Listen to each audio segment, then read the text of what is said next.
Three, two, one. This is Chargers Unleashed podcast. Here are your hosts, Dan Wolfenstein and Jake Hefner.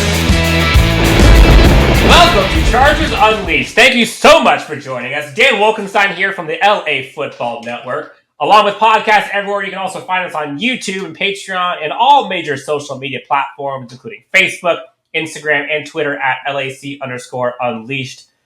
Oh my goodness. If it's your first time tuning in, welcome to Chargers Unleashed. Happy Friday. Super fun show lined up for you today as we have a VIP in the house. Chargers fans, you've been clamoring for this one since the day he was drafted. Chargers 4th round draft pick, Isaiah Spiller, coming up next on Chargers Unleashed.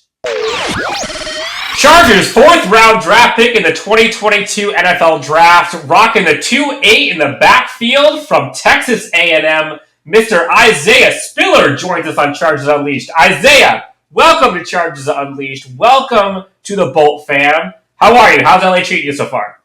It's going pretty good, man. Thanks for having me. Excited to be a Charger. Just getting acclimated with the team, so it's been going pretty good. What's the vibe like in LA versus College Station? The weather's better, so it's going pretty good though. I mean, I'm starting to talk to the coaches, Coach Foster, Coach Staley, so just being a sponge every day and learning. So that's what I'm doing right now. Love it. Love it. We're going to hopefully be a sponge for you today and kind of learn a little bit about you. We're going to obviously talk about your time at College Station with A&M, this Chargers team, your role alongside Austin Eckler in OTAs, maybe some team expectations, but it's also just trying to get to know you a little bit. But let's start with draft weekend. You know, I'm dying to know. We always love to kind of talk to players about what their draft weekend was like. Take us into, like, the Spiller festivities. Like, how was that draft weekend for you? Like, how did you and the family celebrate? Like, what was the food spread like? What was the vibe? Yeah. Like, take us into your day. Well, I was in Gulf Shores, Alabama, so I was on the beach, enjoying my time off for those couple of days. I'll say it was very stressful because you didn't know what was going to happen. I'm very grateful that the Chargers picked me. So it was very stressful. I was blessed to be in that position. I'm just grateful that I got drafted. Didn't know what the situation was going to look like for me. So I think it worked out well for me, and it was grateful. Great situation, too. My mom, I think we had like catered some seafood. Then the other night we had catered like Outback. So we ate pretty good. So I can't complain. I was going to say, so in terms of like stress eating, I know if it was me, I'd be eating for like 3 pounds. Yeah. Like, were you stress eating? Like, what was your snack, candy? What was it? When I'm stressed out, I don't eat. Like, I can't eat. Like, eating makes me like, it gives me like an anxiety. I don't know why. So I just don't eat when I'm stressed. So. Noted. Yeah. Okay. And then I guess, you know, you mentioned you're grateful for the Chargers calling you. What was that call like when you got it from Tom Telesco? Like, did you know like that was the Chargers immediately? Had you talked to them before? Like, I had talked to the Chargers at the combine, but I hadn't talked to them after that at all. So it was a very big surprise. It was a shock to me, but when I figured I was going to LA and, you know, got on the call, it was like a sigh of relief to know that, you know, you're going somewhere and you got somewhere to be. So you made it. Yeah, that's kind of like that one weight lifted off your shoulders. Sure. Countless hours are spent on and off the field as a professional football player, whether it's in college or the NFL. Now you're in the NFL.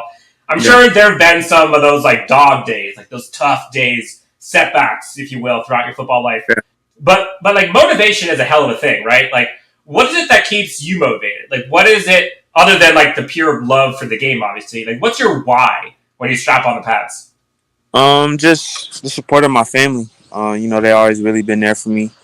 You know, just helping them out, seeing what my parents done went through the past couple of years. So, just having them in the back of my mind, knowing that they depending on me every time I step on the field, and just knowing I'm repping the name on my back. Every time I step on the field, so it just gives me a sigh of just want to go out there and compete and give it my all every time I strap it up. So now I did hear a story. I read an article about you and your father where like he kind of almost lives vicariously through you a bit your time here at the NFL. I know he had an injury when he was in college, wasn't able to kind of do the things that you're doing now.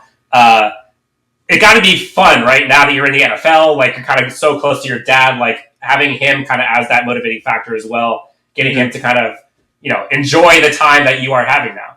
Yeah, for sure. It really is. He wears my jersey a lot.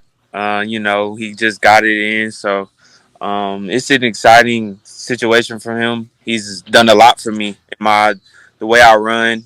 He's taught me how to take a handoff, how to read blocks, how to catch the ball. So he's invested a lot in me, and I'm just grateful to be in this position and do that for him. So.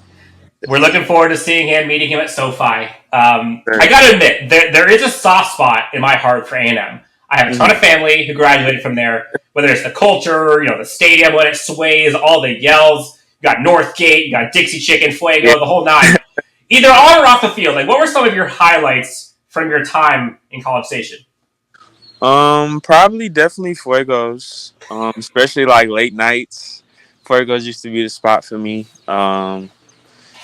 Just really going out with the guys after games. That would be experience. So College Station was definitely experience for me. Definitely grown as a person there and as a player. So just it really is a great experience, and I wouldn't take anything from it. So Was there a play or a time as a player on the field that you remember that stands out to you as like your favorite memory?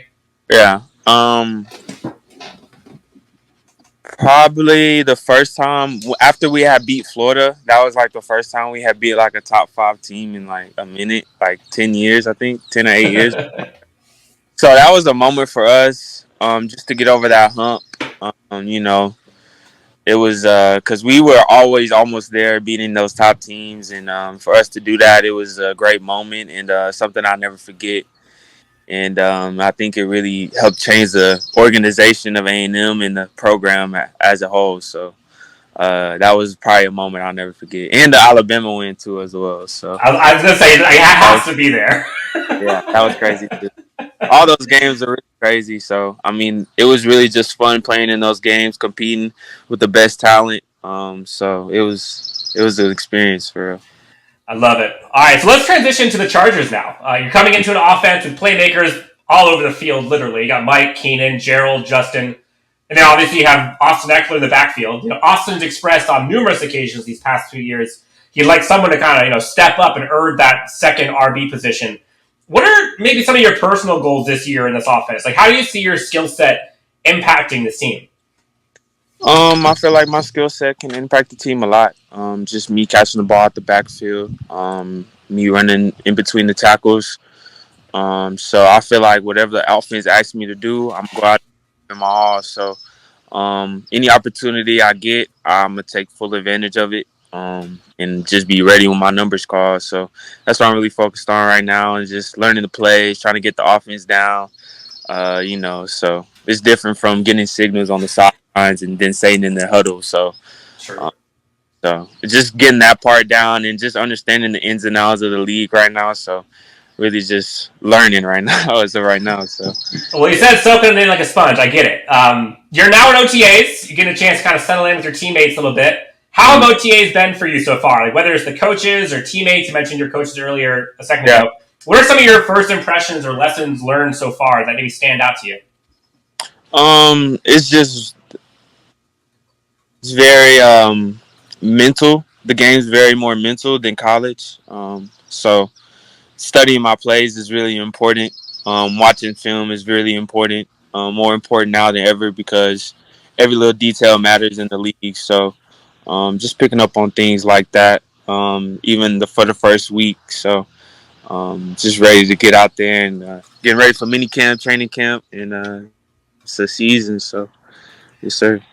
What about so first impressions? Now you've seen Justin slinging a bit. You've seen Keenan, Austin. You've seen like Derwin and Khalil. First impression of the team. We got a great team. Got some dogs on the team.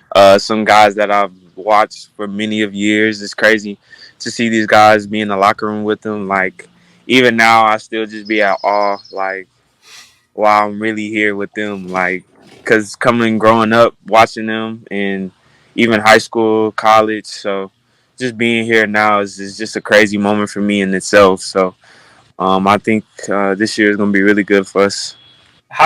Who was the guy that was like the most like awestruck for you? That you were like, I can't believe this is real life.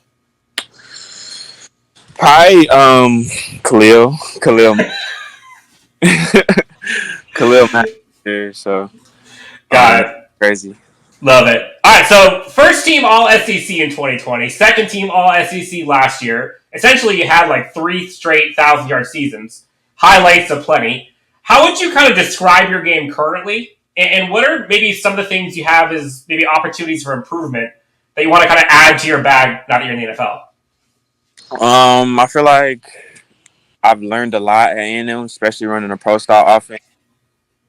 It helps my game. Definitely has helped my vision. The way I see the game, the way I approach the game, prepare for the game. So just that in itself, things I can improve on. I feel like I really can improve on my overall game, just my speed, my strength, just understanding the play faster. So I got a lot of things I need to work on, but I'm excited for the future for me and being with the Chargers. So yes, sir. I'm excited. I can't wait to see you ball out on this team, man. It's going to be impressive to see you and kind of Austin kind of tag team that backfield. You got lots of personalities on this Yeah. Chargers team. Whether it's Justin with the brisket, you got Keenan Allen playing the piano, you got Derwin on Madden. I mean, there's all kinds of guys who have either personality or hilarious or hobbies. Definitely some characters. Any kind of funny stories or conversations or things you've had with some teammates that you can share? Not yet. It's been pretty serious, so not yet. Good. Eventually, I probably will, but I haven't heard anything yet. You mentioned you talked to the coaching staff so far. What was that first conversation like with your running backs coach? Like, what did you guys talk about? Like, what's kind of your mentality when you're having that conversation? It's a ultra focus, improvement every day type talk. Just taking one day at a time. So it's been going good. I like Coach Foster. He's really helped me a lot, even though I've been there for like 2 or 3 weeks. He's already taught me a new couple techniques that I've never learned. So I'm just ready to get back out there and get better. So Can you um, share? Can you share one of those techniques? I'm dying to know. it's just like when one told me, I think it was yesterday actually. I was taking a handoff and I didn't know when you take the handoff, your bottom hand is on the side that you're going on. So you're supposed to have the ball on the outside hand.